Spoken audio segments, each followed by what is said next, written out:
Taxila cantt भी एक junction है। यहाँ से एक लाइन टेक्सला पंजाब लाइन फ़िलहाल हवेलियाँ तक जाती है, जिस पर रावलपिंडी पैसेंजर ट्रेन और हज़ारा एक्सप्रेस ट्रेन ऑपरेट हो रही हैं आजकल।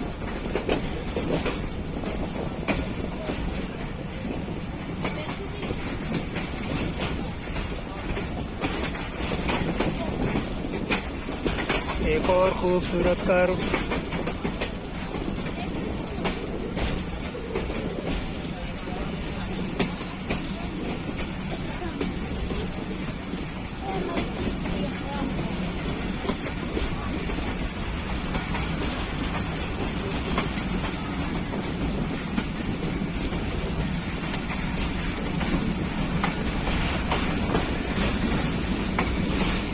दोस्तों, वीडियो को लाइक कीजिए, शेयर कीजिए, कमेंट कीजिए और अगर अभी आपने चैनल सब्सक्राइब नहीं किया तो चैनल भी सब्सक्राइब कर लें। शुक्रिया।